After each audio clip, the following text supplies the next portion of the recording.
नमस्कार, आदाब, सत श्री अकाल और अस्सलाम वालेकुम। मैं हूं मोहम्मद अहमद काज़मी, लेकर आया हूं आपका पसंदीदा कार्यक्रम आपके रूबरू। इस कार्यक्रम में हम आपको जानकार लोगों से, तजुर्बेकार लोगों से, बड़े लोगों से मुलाकात कराते हैं। और इस वक्त जिस किस्म के अफगानिस्तान के हालात हैं, वो मुसलसल हर दिन कुछ नई खबरें आ रही हैं, कुछ उससे तशवीश होती है, चिंता बढ़ती है। वो कुछ खबरें इस तरह की हैं कि मैं कुछ खबरें बताने से पहले आपको बता दूं कि आज फिर आपकी सईद नकवी साहब से, सीनियर जर्नलिस्ट से मुलाकात में करा रहा हूं। लेकिन उस मुलाकात से पहले मैं आपको कुछ ब्रॉडली 2-3 चीजें बता दूं कि अभी रॉयटर्स ने खबर दी है कि जो अशरफ गनी के साथ first vice president Amrullah Saleh, जो पंजशीर में अहमद मसूद के साथ तालिबान के खिलाफ जंग लड़ने की को लीड कर रहे हैं, उनके भाई को कत्ल कर दिया है तालिबान ने, ऐसी एक खबर है। इसके अलावा 2 अफगानिस्तान के जर्नलिस्ट लोकल, उनकी बहुत ही शिद्दत से पिटाई हुई है तालिबान की पुलिस कस्टडी में। और उनका जुर्म ये था कि उन पर इल्जाम ये था कि वो तालिबान के खिलाफ जो प्रोटेस्ट काबुल में हो रहे हैं उसको कवर कर रहे थे। इसके अलावा 6 अफगानिस्तान के पड़ोसी मुल्क, जिनमें चीन, ईरान, ताजिकिस्तान, तुर्कमेनिस्तान और पाकिस्तान हैं, उन्होंने तालिबान से इंक्लूसिव हुकूमत बनाने के लिए अपील की है। इंक्लूसिव यानी सभी तबकात के नुमाइंदे उसमें होने चाहिए। एक और खबर यह है कि यूनाइटेड नेशंस के जो स्पेशल एनवॉय हैं, खास नुमाइंदे डेब्रा लॉरेंस, उन्होंने सिक्योरिटी काउंसिल को बताया है कि अफगानिस्तान की सिचुएशन ग्रिम है, यानी बहुत ही तशवीशनाक है। और यूनाइटेड नेशन को एक तरह से उन्होंने अपील की है कि वो जो मौजूदा हकीकतें हैं उसको शेप देने के लिए एंगेज करें, यानी तालिबान से बातचीत करें। आइए मैं अब आपकी मुलाकात कराता हूं सीनियर जर्नलिस्ट जनाब सईद नकवी साहब से। नकवी साहब, मैं आपसे 2-3 चीजें पूछना चाहता हूं। एक तो ये कि अब जो सूरत हाल इवॉल्व हो रही है, जो कुछ हालात बन रहे हैं, उसके बारे में आप इस वक्त क्या कहना चाहते हैं? और इसके बाद मैं आपसे मालूम करूंगा कि जो बाइडन की जो बहुत ही, जिसे मारकतुल आरा तकरीर कहा जाता है, जो अमरीकी फौजों की वापसी के बाद में तकरीर की है जो बाइडन ने, उसके खास नुकात क्या हैं? क्या कुछ है जो एक तरह से पूरी अमेरिका की तारीख और उसका नेचर बदलता हुआ नजर आ रहा है?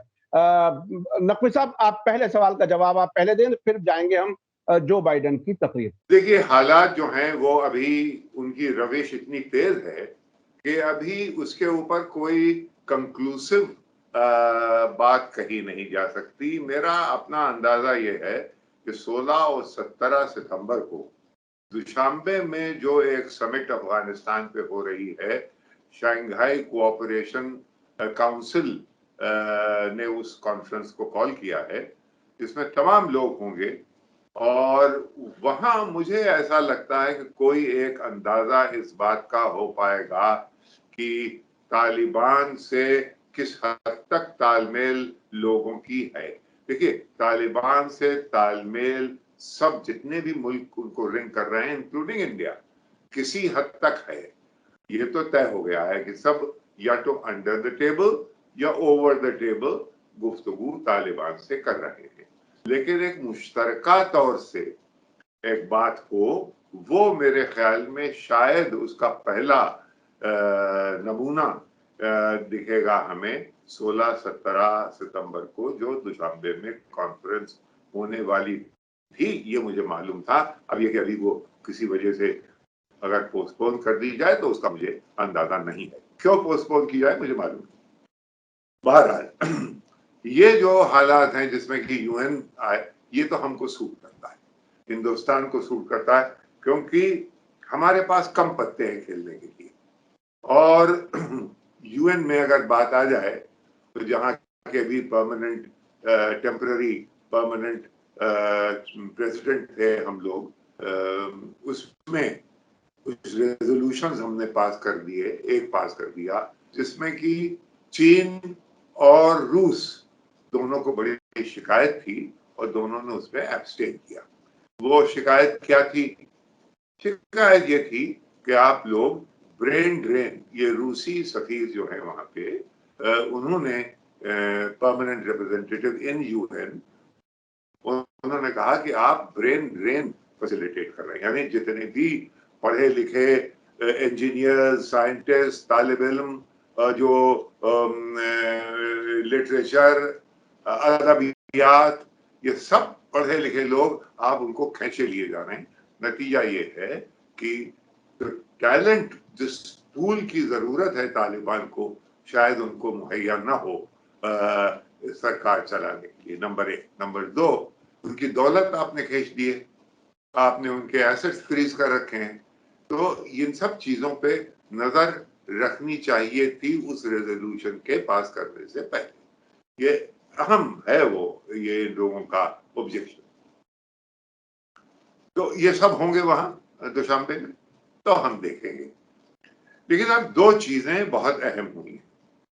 एक तो है रीजनल डायमेंशन, और वो रीजनल डायमेंशन आजकल उसका ग्लोबल असर बहुत ज्यादा होता है। और दूसरा जो महज ग्लोबल है, जिसका असर रीजन पे पड़ेगा, वो दरअसल है अमेरिका और वेस्ट के अंदर एक चर्निंग, एक रीथिंकिंग कि भाई ये नहीं कि हम, अहम बात ये नहीं है कि अमेरिका पिट गया और तालिबान जीत गया। अहम बात यह है कि इस वाक़ये ने, इस सानहे ने, इस ट्रॉमा ने अमेरिका को एक रीथिंक के ऊपर सोचने पे फोर्स कर दिया है। यानी अगर, इसीलिए मैं कहता हूं कि जिस स्पीच का आपने तस्करा किया, जो बाइडेन की जो स्पीच है विड्रॉल के बाद, वो जितने सामीन अगर उससे अपने आप को अवेयर कर ले, उसको पढ़ लें, तो उनको अंदाजा होगा कितनी बड़ी बात हो रही है।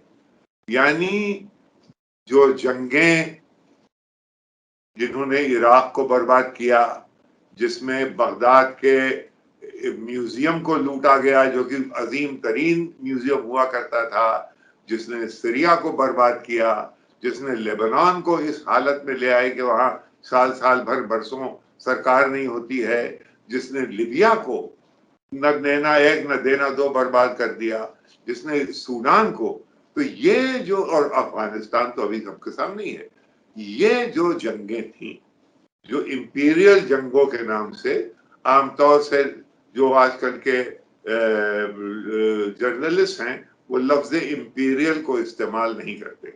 वो इंपीरियल समझते हैं कि ये फ्रेजियोलॉजी है लेफ्टिस्ट की। तो लेफ्टिज्म चूंकि इस वक्त मुज़र है उन लोगों के लिए और अमेरिका बाहरों के लिए, बल्कि कम्युनिज्म इस्लामिज्म से बड़ा खतरा है। यानी अगर कोई एक ट्रिक, कोई एडवाइस करे तालिबान को कि भाई तुम वो जो वतनजार और वो जो खल्क़ व परचम वाले लोग जो खत्म हो गए 70s 80s में, कहीं एक हड़का अगर पैदा हो जाए कि वो हो रहा है अफगानिस्तान की के दूर दराज जगहों पे, और तालिबान को अब झगड़ा लेफ्ट से करना पड़ रहा है, आप देखेंगे कि सारी दुनिया तालिबान की मदद करने आ जाएगी, क्योंकि लेफ्ट और कम्युनिज्म एक उनके डीएनए में है, वो इस्लाम से बड़ा खतरा है। ये मैंने एक गोया ऐसे ही ख्याली पुलाव एक पेश किया आपके सामने, लेकिन इस इमेज में कुछ तत्व है कि अगर तालिबान इस वक्त सब कौन है, ये कहां से आ गए, ये तो मुसलमान खतरनाक किस्म के मालूम होते हैं। अगर यही तालिबान, जो कि इसीलिए बनाए गए थे भाई, इनको बनाया गया था सोवियत यूनियन के खिलाफ, इनको तैयार किया गया था नूर मोहम्मद तराकी, बाबरा करमाल, हाफिजुल्लाह अमीन, कम्युनिस्ट पार्टीज के खिलाफ, जो कि सोशल रिफॉर्म्स हो रहे थे, उनके खिलाफ थे ये। तो साहब इनकी मदद की जा रही थी, अब इन्होंने पलट के पीट दिया है। तो ये अगर इस किस्म का हड़का पैदा हो जाए तो ये सब के सब उनकी मदद करने लगेंगे। ये एक बिल्कुल ही यानी बेबुनियाद मैं बात कर रहा हूं, लेकिन इन बातों में अक्सर, अफसानों में अक्सर कहानियां होती हैं। जी जी जी। सबसे अहम बात जो उसने कही है वो ये कि ये किस्सा महज अफगानिस्तान की वॉर को एंड करना नहीं है अहम, बल्कि an end to all the never ending wars. वो कौन सी wars? जिनका कि मैंने अभी तस्करा किया, जिसमें आपने कोई मिलियंस ऑफ लोग बर्बाद कर दिए, कितने हजारों लाखों लोग आपने रेफ्यूजी बना के यूरोप भेज दिए, उन सब से वो जंगें अब नहीं होंगी। ये बहुत बड़ा, और उसकी वजह उसने अजीब अजीब आंकड़े दिए कि भाई 2 ट्रिलियन और 3 ट्रिलियन की बात तो हो रही, लेकिन आम आदमी की समझ में बात यह आती है कि $300 मिलियन पर डे आप खर्च कर रहे थे अफगानिस्तान में, जो भी आप कर रहे हो, चाहे वो पैसा घूम फिर के आप ही के पास गया हो, बहरहाल आपके लोगों के हाथों से वो पैसा निकल के किसी जेब में गया, और वो था $3 million per day for 20 years। हिसाब लगाइए। फिर उसने कहा साहब ये जो अजीब और गरीब वाकया है कि हमारे इसी मुल्क अमेरिका में, ये वो कह रहा है, आपको मालूम है कि 18 वेटरन्स, यानी जो पुराने फौजी हैं, जो 18 वेटरन्स रोज सुसाइड करते हैं, रोज सुसाइड करते हैं, इसलिए कि वो अभी अपना तवाजुन दिमाग का नहीं पाए हैं, क्योंकि जो उन्होंने वहां देखा है, वहां उन्होंने क्या देखा है, उन्होंने देखा दरवाजे तोड़े जा रहे हैं, जिसका कि तस्करा नहीं है, लोग दरवाजे तोड़ के आप अंदर चले गए हैं, हजारों घरे। अबू गरैब तो एक तस्वीर सामने आ गई थी, यहाँ छोटे छोटे अबू गरैब हर जगह थे, उसका रिपोर्टिंग नहीं है, उसकी बात अब भी नहीं हो रही है। ये बेईमानी है कि भाई मैंने उस दिन गार्डियन की खबर आपके सामने रखी थी, मैं और जानता हूं लेकिन मैं बोलता नहीं हूं, इसलिए कि लोग कहेंगे साहब ये कयास है। गार्डियन का हेडलाइन थी American soldiers urinate on dead Taliban, यानी फौजी खड़े होके पेशाब कर रहे थे, एक जगह इकट्ठा कर दिया था उन लोगों को जिन्हें मारा था। कितने लोगों को इन्होंने ऐसे ही, अभी हाल में भाई ये जो लास्ट एक्शन हुआ है अमरीकियों का कि साहब हमने जाके एक वो मिसाइल गिरा दिया, हेल फायर मिसाइल, वो कहाँ गिराया? अब जो खुद न्यूयॉर्क टाइम्स का इन्वेस्टिगेशन ये रिवील कर रहा है कि आपने किसी मासूम के घर बर्बाद कर दिया, जहाँ पे 8, 10, 15 लोग मर गए अभी लास्ट, इसलिए कि आपको दरअसल एक वो है कुव्वत का और रीच का एक भरम है, जो कि दरअसल मैच नहीं करता है, क्योंकि आपकी ग्राउंड नॉलेज कमजोर है। मैं आपको बताऊं, मैं अफगानिस्तान में था, ये येलो पैकेट्स ऊपर से भेजे जाते थे ताकि अफगानों का ये जीत ले। हमेशा यही कि लोगों को भिखमंगा बना दो, भेजो, फिर वो हमारी वाहवाही करेंगे। तो साहब वो येलो पैकेट्स आप कहाँ भेजेंगे? अब उनके कान में किसी ने आके कह दिया कि अभी मैं वहां जाऊंगा, वहां मैं धुआं जरा सा छोड़ूंगा, उस पहाड़ी को उस पार वहीं वो लोग हैं जो मुखबिर हैं, वो बता रहे हैं, आप बस वहीं धुआंधार बारिश कर देना। उसने जाके वो धुआं पैदा हुआ, हमने देखा ये, और उसके बाद खबर क्या आई कि 2 वेडिंग पार्टीज को मार दिया उन्होंने। क्यों मार दिया? इसलिए कि कबीली रकाबतें थी, वो उन्होंने सेटल कर ली, इनकी मौजूदगी से फायदा उठा लिया। तो एक वाकया मैंने देखा, हजारों ऐसे वाकये। तो अब ये बहाने कर रहे हैं कि साहब इस वजह से कि हमने अपनी फौजों को ऐसे ट्रेन करने की कोशिश की कि बिल्कुल वो हमारे मरीज की तरह हो जाएं। अगर मरीज की तरह हो जाएं तब उसमें इतने हजार $बिलियन खर्च किए गए उनकी फटीज में, ग्रीन कलर्स की फटीज। अरे भाई ग्रीन फटीज उनको दी जाती थी जो कि ग्रीन जंगलों में कहीं काम कर, अरे वहां तो ट्री कवर है ही नहीं, वहां ग्रीन फटीज, यानी आपको अंदाजा नहीं है जमीन का। आपको दौलत बहुत है, बंदूकें बहुत सी आ गई हैं, कारतूस बहुत से आ गए, हवाई जहाज बहुत से हैं, टेक्नोलॉजी, लेकिन आपको नॉलेज नहीं है और सिंपैथी नहीं है लोगों से, एम्पैथी नहीं। अगर एम्पैथी होती तो वो जो अबू गरैब ना होता, एम्पैथी होती तो ग्वांटानामो बे न होता, एम्पैथी होती तो अफगानिस्तान में लोग शुरू में ये सोच रहे थे कि शायद यहाँ आए हैं ये कोई रहमत का करिश्मा है, लेकिन आपने जिस तरीके से ऑक्यूपाई किया, एक, अब मैं कहना नहीं चाहता, लेकिन एक रेसिज्म की जो एक स्ट्रीक है कि ये इंफीरियर लोग हैं, इनको ऐसे ही ट्रीट करो।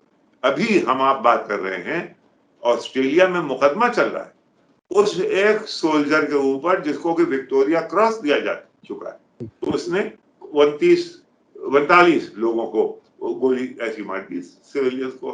तो ये हालात हैं जिनका के एतराफ दबे लफ्जों में बाइडेन ने अपनी स्पीच में किया। यानी ये सब नहीं कहा, लेकिन अगर आप उसको पढ़ें तो इशारा यही है, यानी अमेरिका की इस वक्त छवि दुनिया में इतनी बुरी जो हुई है। अब आजकल यहाँ नसीरुद्दीन शाह ने तकरीर कर दी कि भाई मुसलमानों को तालिबान की तारीफ नहीं करना चाहिए। अरे भाई, मुसलमान तालिबान की तारीफ नहीं कर सकते, नहीं कर रहे थे। इस बात का अंदाजा, और ये बिल्कुल ऐलानिया समझ लेना चाहिए कि मुसलमानों में एक ऑल परवेसिव एंटी अमेरिकनिज्म है। वो क्यों है? वो इस वजह से है कि जब मार्च 2006 में हमारे मनमोहन सिंह ने बुलाया था इसको जॉर्ज डब्ल्यू बुश को कि वो आएगा और जॉइंट सेशन ऑफ पार्लियामेंट को एड्रेस करेगा। अरे साहब, यहाँ देवबंद ये वो सब उन्होंने आके घेर लिया इसको, रामलीला मैदान भर गया, सड़कों पे आ गया। आखिर में जॉइंट सेशन ऑफ पार्लियामेंट को उन्हें रोकना। ये सब क्यों था? इसलिए नहीं था, इसलिए था कि इन्होंने 9/11 के बाद जो वॉर ऑन टेरर के तहत इतना ज्यादा एंटी इस्लामिज्म पैदा कर दिया था, इतना ज्यादा एक मुसलमान का एक स्टीरियोटाइप अनएक्सेप्टेबल किस्म का बना दिया था कि उससे लोग दबे थे, लोग सहमे हुए थे, कोई डर जाते थे, मोहब्बत नहीं करते थे, प्यार नहीं करते थे, सराहते नहीं थे। हाँ, पैसा लोगों तो ले लेंगे, जेब में रख लेंगे, लेकिन भूलेंगे नहीं। नतीजा क्या हुआ? नतीजा हुआ कि वहां पे होता था एक green on blue. Green on blue एक चीज निकली। वो क्या था कि हम अफसर हैं, हम ट्रेन कर रहे हैं, और जिनको ट्रेन कर रहे हैं वो अफगान हैं, और उन्होंने देखा चुपके से, आंख दबा के, पलट के वही असलहे उन्होंने अफसरों को मार दिया। तो ये कई जगह ये हुआ, ग्रीन ऑन ब्लू उसका नाम रखा गया। अब एकदम से वो गायब हो गया। तो वो गायब कैसे हो गया? जादू, मौजज़ा, जादू, मिरेकल? नहीं, कैमरे बंद कर दिए आपने, तो वो होता रहा। मालूम ये हुआ कि आपका व्यवहार लोगों के साथ ऐसा था, एक तो आपने क्लास बना दिया, बिल्कुल क्लाइंट क्लास, यानी जो कि चमचे हर जगह पैदा हो जाते हैं हर सोसाइटी में। एक वो जो कि क्लाइंट, जो कि चलते हुए सूरज के सामने जाके कॉन्ट्रैक्टर ले लेगा, उसने एनजीओ खोल दिए, वो पैसे बनाए, और वो अमेरिकियों के करीब भी हो गए। अब जब अमेरिकी जाने लगे तो वो कहाँ जाएं? उन्होंने ये सोचा, देखिए, वो यहाँ भी अगर रह जाते तो वो मारे न जाते, धीरे धीरे वो सम हो जाते। नहीं, उनको ये मौका दिखा कि जिस तरह से हमारे लोग अपने बच्चों को और अपने बहन को, भाई को अमेरिका में पार्क कर देते हैं सिक्योर फ्यूचर के लिए, वैसे ही एक हवाई जहाज खड़े हुए हैं जो बगैर दस्तावेज के आपको लिए जा रहे हैं। तमाम लोग, रेला चला गया वहां। उसमें कुछ उनके लोग थे, कुछ अमेरिकी थे, कुछ अमेरिकियों की और वेस्टर्न एम्प्लॉइज थे, और कुछ वो लोग थे जो कि उसी हल्के में साथ साथ चले गए, जिसको कि ब्रेन ड्रेन कहा अमेरिकन रशियन एम्बेसडर ने टू द यूनाइटेड नेशन। बात ये है, अब देखना ये है काज़मी साहब कि ये किस हद तक, अब ये डिबेट हो रहा है, बाइडेन के ऊपर अटैक भी है, बाइडेन के हक में भी लोग बोल रहे हैं इस बात को कि बाइडेन ने वहां से विड्रॉ कर लिया, 73% सपोर्ट है। लेकिन जो हड़बोंग दिखाई गई टेलीविजन पे, अब टेलीविजन पे तो आइडिया तो टेलीविजन पे नहीं दिखाया जाता, ٹیلی ویژن پہ تو وہ دکھایا جاتا ہے جو ہو رہا ہے. جس طریقے سے یہ وہاں سے گئے اس کی وجہ سے جو جس دا میسی ڈپارچر فرام کابل اس کی وجہ سے ان کی ریٹنگز کہ جو انہوں نے ہینڈل کیا ڈپارچر وہ برا تھا. آئیڈیا آف ڈپارچر غلط نہیں تھا لیکن جس طرح سے ہینڈل کیا تو اس کا مطلب کیا ہوا یہ ہینڈلنگ کے اوپر تو آپ اس کو ختم نہیں کر سکتے. جو آئیڈیا ہے اس کی بقا تو ہے وہ تو رہے گا. اگر وہ رہے گا تو میرے حساب سے اور آپ کے ویورز کے حساب سے یہ دنیا کچھ جنگوں سے بچ سکے شاید, کیونکہ اب انہوں نے یہ بھی کہا ہے اب ہمارا کمپٹیشن ہے, یہ نہیں کہا کانفلکٹ ہے, ہمارا کمپٹیشن ہے چائنا سے اور رشیا سے. ہم اس لیے یہاں سے جا کے وہاں فوکس کرنا چاہتے ہیں. تو ان سب چیزوں کا لب لباب یہ ہے کہ ایک فیز اگر آپ چاہیں تو آپ آپٹیمسٹ ہو سکتے ہیں. جی نقوی صاحب, جو آپ نے بائیڈن کے اسپیچ کی بات کہی, میں آپ کو بتا دوں کہ ابھی کل عراق سے بھی خبر آئی ہے کہ وہاں سے بھی امریکی فوجیں واپس ہونا شروع ہوئی ہیں, اور مصطفیٰ الکاظمی جو عراق کے پرائم منسٹر ہیں اور جو بائیڈن کے بیچ میں جو حالیہ ملاقات ہوئی تھی وائٹ ہاؤس میں, اس میں طے کیا گیا تھا کہ 31 دسمبر 2021 تک ہی امریکی فوجی کمبیٹ آپریشنز کریں گے, اس کے بعد نہیں کریں گے. وہاں سے بھی واپسی کا سلسلہ شروع ہوا ہے, وہ ایک الگ بحث ہے. لیکن کیا کچھ اور بھی ایسے نکات ہیں اس تقریر میں جو اور توجہ کی ضرورت ہے؟ اس سے علاوہ بھی کچھ ایسی چیزیں ہیں جو آپ بتا سکیں؟ یہ بہت سے ہیں پہلو. یہ اہم چیزیں یہ ہیں, اہم جو اس کا تتو ہے وہ یہ ہے اس وجہ سے ہم جا رہے ہیں. ہم ایک پرماننٹ دشمن دنیا میں نہیں چھوڑنا چاہتے, ہم ایک پرماننٹ وارز میں نہیں انوالو ہونا چاہتے. اگر تم 20 سال کے ہو, امریکی بچوں سے کہہ رہا ہے, اگر تم 20 سال کے ہو تو تم نے امریکہ کو کبھی ایٹ پیس نہیں دیکھا ہے. یہ کوئی اچھی بات تو نہیں ہے. وہ ملک جہاں کی ایک پوری جنریشن بڑی ہو کے تیار جوان ہو گئی ہے اور جس نے کبھی امریکہ کو ایٹ پیس نہیں دیکھا, اس کا دماغی توازن کیا ہوگا, وہ دنیا کو کس لینس سے دیکھے گا. اس طریقے سے اس لیے میرے خیال میں یہ اہم جو مین چیزیں ہیں. باقی تو انہوں نے بہت کافی ڈسکرائب کیا ہے کہ بھائی ہم نے اس طرح سے وہاں اچھے کام کیے, ہم نے کیسے اپنے 1 لاکھ افغانی اور اتنے اپنے ایمبیسی کے لوگ ان سب کو نکال دیا, اور کیسے ہم وہ ہے اس قسم کے ڈیٹا ہے جو کہ جس کا کہ لانگ ٹرم کوئی اثر نہیں ہے. جو لانگ ٹرم باتیں ہیں وہ میں نے آپ کے سامنے رکھ دی کہ اب ان جنگوں میں پریزیڈنٹ یہ کہہ رہا ہے لیکن امریکی پریزیڈنٹ کی پاورز سرکمسکرائب ہو گئی ہیں, کم ہو گئی ہیں, پرٹیکولرلی وار آن ٹیرر کے بعد. کیونکہ وار آن ٹیرر میں اتنی خفیہ ایجنسیز دنیا کی یہ بالکل یوں نتھی ہو گئیں کہ وہ گویا منسٹری آف ایکسٹرنل افیئرس کے اوپر ہو گئی. وہ ایک سپر فارن پالیسی بنانے کا ایک کام خفیہ ایجنسیز کے پاس آ گیا. یہ ایک دین تھی وارز آن ٹیرر کی, کیونکہ اس میں تمام ایجنسیز مل گئیں, اور یہ پھر بات نہیں ہوتی تھی کہ we are in touch with the State Department. بات یہ ہونے لگی کہ we are in touch with Langley جو کہ وہاں CIA کا ہیڈ کوارٹر ہے. تو یہ ایک پرسپیکٹو بدلا ہے, اور اس پرسپیکٹو کو ریسٹور کرنے میں بائیڈن کس حد تک کامیاب ہوتے ہیں یہ وہاں کا انٹرنل معاملہ ہے, یہ ابھی دیکھنا ہے ہمیں. جی آخر میں بس ایک مختصر آپ سے معلوم کرنا چاہوں گا کہ جو بائیڈن کی جو اس وقت جو پالیسی ایک طرح سے انہوں نے بتائی ہے کہ نیور اینڈنگ وارز سے باہر نکلنے کی ضرورت ہے. امریکہ میں جو ایک بہت بڑی لابی ہے ہتھیار بنانے والی, ہتھیار بیچنے والی, کاروبار کرنے والی, جو ہمیشہ ہر جنگ سے وہ فائدہ اٹھاتے رہے ہیں, وہ کیا لابی اس زمانے میں کمزور ہو گئی ہے, یا جو بائیڈن کو یہ اس پلان کو پورا کرنے میں وہ کہیں رکاوٹ بنیں گے؟ آپ کو کیا لگتا ہے؟ یہ ایک پہلو ہے. اور اینتھنی سیمسن ایک صاحب تھے, انہوں نے کتاب لکھی تھی 60-70 میں, دی آرمز بازار, وہ دیکھنے کے قابل ہے. وہ تب سے یہ چل رہا ہے. تو وہ آرمز بازار چلتا ہے. چھٹ پٹ جنگیں سینٹرل امریکہ میں جیسے ہوتی ہیں, افریقہ میں, وہ تھوڑی بہت چلتی رہیں گی. لیکن بنیادی چیز اب ہو جائے گی ہائر ٹیکنالوجی. دیکھیے اس نے تذکرہ کیا ہے اس میں کہ اب محض دیکھیے ہسٹوریکلی کیا ہوا.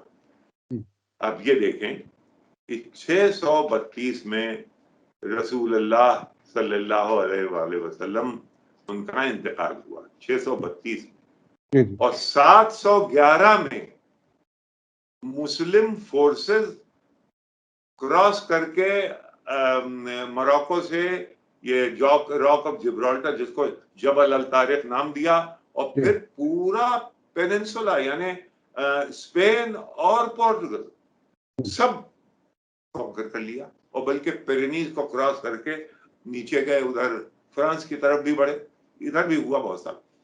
یہ کیوں؟ یہ اس لیے کہ ان دنوں میں کیولری تھی, گھوڑوں پہ کیولری یعنی گھوڑ سواری, وہ پاور تھی, سمجھے, جس سے لوگ یہاں آئے. پھر یہاں پہ اس کے بعد ہم ولایت میں ایک چیز پیدا ہوئی, اس کو کہتے تھے ایڈمیرلٹی. وہاں ڈیفنس منسٹری نہیں تھی. ایڈمیرل کیونکہ جو اسپینش آرماڈا ایک ہوا تھا جنگ, اسپینش نیول کولیجن ہوا تھا برطانیہ کا اور اسپین کا, جو کمپیٹنگ نیول پاورز تھیں. اس کے بعد برطانیہ جو پورا امپائر بنا وہ نیول پاور سے بنا, اور پہلی اور دوسری جنگ عظیم میں ایئر پاور لے کے آیا امریکہ. تو کیولری سے ایک لوگ تو طاقت میں آئے, نیول پاور سے دوسری قوتیں آئیں, ہوائی پاور سے. اب وہ ایئر پاور, حالانکہ وہ ٹیکنالوجی بڑھ کے اب ڈرون میں آ گئی ہے جس میں کہ پائلٹ کی ضرورت نہیں ہے, لیکن اور بھی اس سے زیادہ یعنی پلس وارز ہوں گی. اب وہ یعنی آپ کے گولیاں چلیں گی اور یہاں پہ کہیں آئیں گی نہیں, آپ نے نہ جانے کیسے. یہ اس میں چین بہت آگے ہے اس ٹیکنالوجی میں. تو ان ٹیکنالوجیز کو ایڈوانس کرنے, جس کے بارے میں کہ میں ماہر نہیں ہوں, آپ کو اور ماہر ڈھونڈنا پڑیں گے, ہندوستان میں کم ہے, ڈھونڈنا پڑیں گے, لیکن وہ آپ کو بتائیں گے کہ جو نئی ٹیکنالوجیز پیدا کی جا رہی ہیں, مثلاً سوویت یونین کے گرنے میں سٹار وارز کا ایک تھا. سٹار وارز کا تصور یہ تھا کہ اتنی بڑی شیلڈز بنا دو کہ ان کے میسائل پینیٹریٹ نہ کریں. تو اس کا مطلب یہ کہ وہ اتنا خرچ کریں اپنے میسائل پہ کہ آپ کے سٹار اس شیلڈ کو پینیٹریٹ کر سکیں. اتنا اخراجات تم نے ان کے اوپر بڑھا دیے فوجی, جو کہ سوویت یونین برداشت نہیں کر پایا. یہاں پہ ان کے پاس پیسے زیادہ تھے. یہ جو کیپٹلزم ہے اس کے اندر کیپیسٹی ٹو جنریٹ ویلتھ اس سے زیادہ تھی, تو وہ بنتا رہا. لیکن اب حالات یہ آ گئے ہیں 2006-08 کے لیمن بردرز اور اکنامک ڈیفیکلٹیز کے بعد کہ اب اس وقت ان کو چین, ان کو لڑائی نہیں, ان کو بھے یہ ہے کہ چین ہم سے اوپر نکل جائے گا, اور جو ایک ویسٹ کی جو ڈومیننس تھی اس کو وہ چیلنج کر رہا ہے. اس چیلنج کو روکنے کے لیے نئی ٹیکنالوجیز بنائی. تو وہی ریتھیون جو کہ یہ ہوائی جہاز بنا رہے تھے, وہ اب ان کے علاوہ نئی ٹیکنالوجیز کی طرف رجوع کیے جائیں گے, جن کی اب 21st سینچری کی جنگوں میں ان کی ضرورت ہوگی. اب یہ ہتھیار, یہ زنگ آلود مہریں اور یہ بندوقیں, یہ اب نہیں چلے گی اب ان سے, اور شکار بھی بند ہو گیا, لہذا ان کا ہوگا کیا ہمیں معلوم نہیں ہے. لیکن بہرحال اب یہ ہے کہ نئی, آپ کا سوال یہ تھا کہ وہ ملٹری انڈسٹریل کمپلیکس جس کو کہ جنگ کی ضرورت تھی, مثلاً ایران کا بھوت اگر نہ کھڑا کر دیا جائے تو سعودی عربیہ کو اسلحے کیسے بیچے جائیں؟ تو اربوں اسلحے ये भूत जरूरी था, ईरानियन भूत बहुत जरूरी था, ईरानियन मेनस उस पूरे इलाके में हथियार बेचे, बरतानिया भी आ गया, फ्रांस भी आ गया, सब तो खूब बेचे, समझे। और इस जंग में यमन में गरीब तरीन मुल्क को मारने के लिए बरतानिया ने बाकायदा एडवाइस किया था कि कैसे उनको मारिए।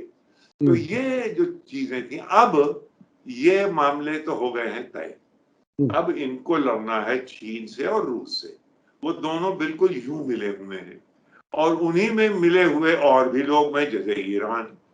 तो ये एक कॉन्ग्लोमरेट बन रही है, उससे कैसे भिड़ा जाए। क्या यही एक तरीका है या दूसरा तरीका ये है कि भाई उनसे बातचीत करो, एक कोऑपरेटिव वर्ल्ड ऑर्डर बने। हो सकता है ये भी एक थिंकिंग कुछ लोगों के दिमाग में चल रही हो।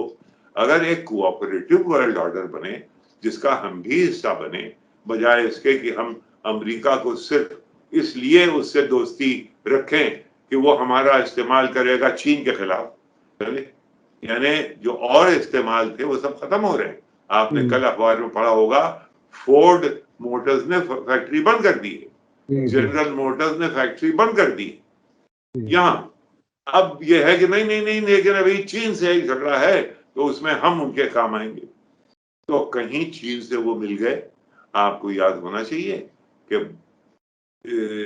बिल क्लिंटन की जो विजिट टू बीजिंग थी, वो था, वो कहते हमारे भाई हैं ये, लोग ये कहने लगे थे।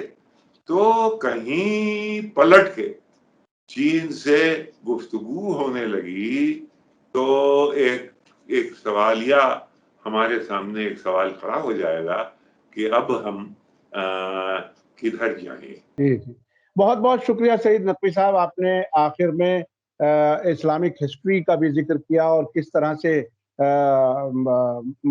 मुस्लिम्स ने कॉन्कर किया बहुत से नए इलाकों को। उसके बाद ब्रिटिश नेवी और फिर अमेरिकन एयरफोर्स, ये सब डेवलप हुआ। ये बहरहाल बहुत कम लोग जानते हैं उस बारीकी से, उस नज़दीकी से। आपका बहुत बहुत शुक्रिया। और ख़ास तौर पर बाइडेन के बारे में जो कुछ आपने बताया कि उन्होंने स्पीच में बिल्कुल नई किस्म की बातें की हैं, क्योंकि एक लंबे अरसे से अमेरिका का एक अलग ही किस्म का जो एटीट्यूड था, उससे ज़रा हट करके वो मुल्क को आगे बढ़ाना चाह रहे हैं।